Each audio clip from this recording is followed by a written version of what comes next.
welcome back to my channel. If you've been here before, you probably know that I'm soon going away on holiday, which means that I've done my fair share of holiday prep videos. And now I'm doing one on how I prepare my house for when I come back. It's a really important step for me because not only does it make me feel good to leave the house in a good state, but it also helps me when I come back from a holiday where I didn't have to do any chores, to coming back home and extending that feeling for a tiny bit more. Having a clean environment is crucial for me, and that's why I'm going to do all the prep things that I'm doing in today's video. First of all, and one of the most important things, is to use up all the food in the fridge. We've done a pretty good job this time. A week or two before you're going away, depending how often you do your grocery shop, plan your grocery list accordingly. You don't want to buy too much and either be forced to eat a lot of food, mostly random combinations in the last few days before holiday, or even worse, throw it away before you go. You definitely don't want to come back from holiday and open the fridge only to realize food has gotten bad and it smells awful. The next thing, equally important, is to make sure your pets are cared for if you have any. We have Simba, and we always have someone coming to look after him.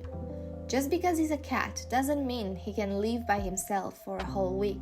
So we make sure that someone comes in at least once per day to feed him, change his water and litter.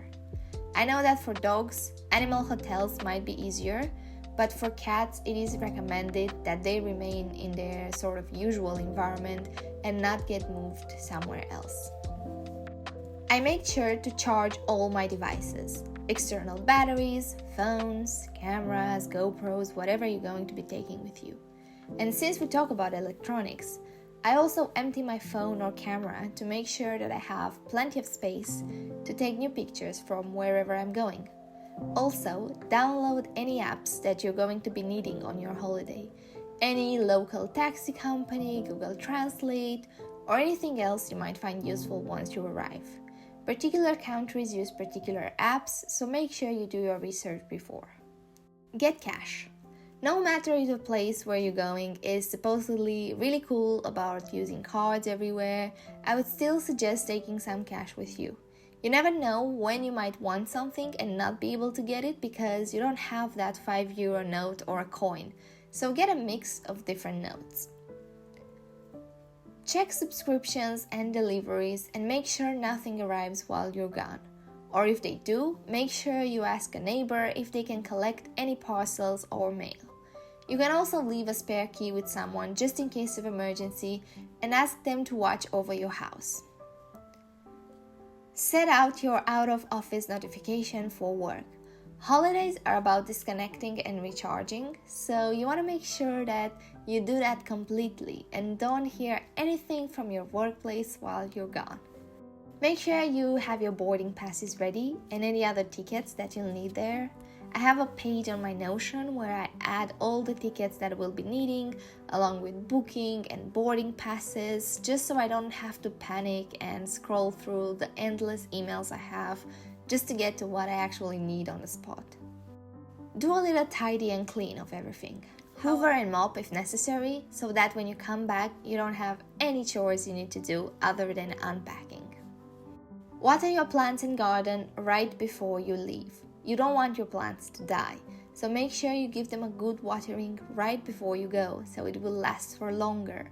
If you're going away for longer periods of time, it might be worth asking someone, maybe even your cat sitter or house sitter, to come in regularly and water your plants so that they don't die.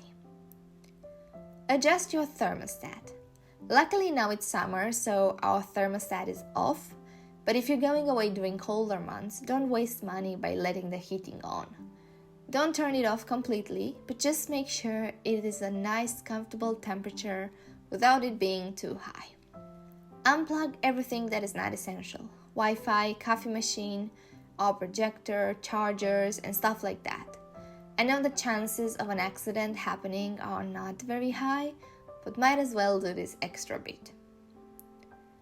Finally, double check that you've locked all doors, you've closed all the windows, and you've set up any alarms or security cameras you have in the house. After you do all of these things, just enjoy yourself. Now it's time to relax. You're on holiday. It's your time to wind down. Read a book, eat some good food, and don't think about anything that stresses you out. Be that for a day, a weekend, or a week. Enjoy your holiday.